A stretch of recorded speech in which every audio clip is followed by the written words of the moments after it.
Hi, and thanks for tuning in. I'm Judi Vitale with ReadTheStars.com here for your week at work, April 8th through 15th, 2012. Well, I call this the Power Week. You know why? We're going to have a lot of big planetary shifts, and the planets doing the shifting are both associated with power. The first one is Pluto. Yeah, I know. They say he's not a planet anymore. Wait till you see what happens when Pluto goes into his regular retrograde. And that's going to happen on Tuesday. Pluto, in general, runs about 4 or 5 months in retrograde every year. So this isn't a huge deal, but things do tend to occur around there. Watch where in your chart Pluto retrograde occurs. Of course, I will be posting daily horoscopes that you'll be able to tell based on your sign how Pluto going retrograde will affect you. The same will happen on Friday when Mars comes out of its retrograde period. God, that's been driving me insane. Mars is still in Virgo. It's like at the very beginning of Virgo now at around 3 degrees, and it's going to finally start moving forward again. It will stay in Virgo all the way through July.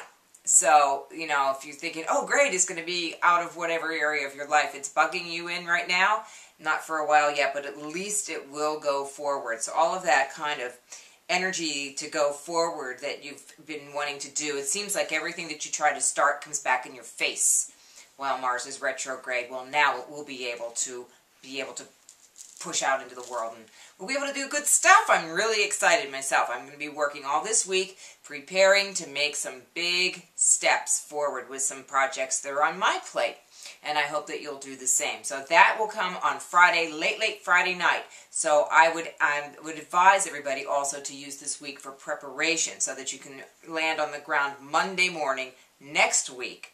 That's April 16th, and really start to put your plans into action.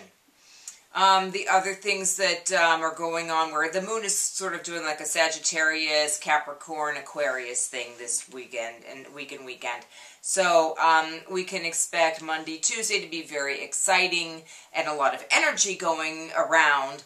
And then on Wednesday and Thursday it'll be more focused, work-oriented energy.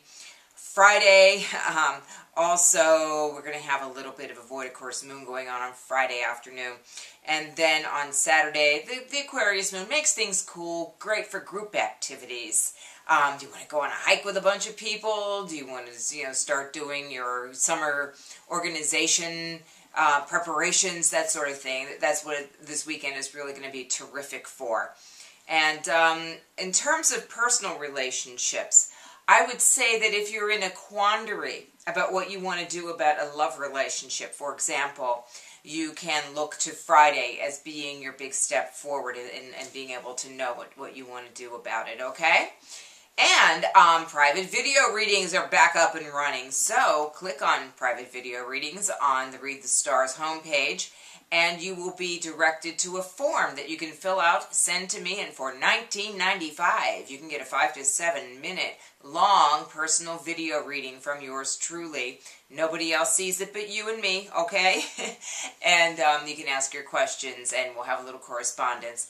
And I hope that you'll get a nice taste of how astrology can help you. With that said, I wish you a great week, and do those preparations and all those things like we discussed. And if you have any questions or comments on this or anything astrology, send them to me at Judi, Judi, at ReadTheStars.com, and I'll get to them as soon as I can. Bye now.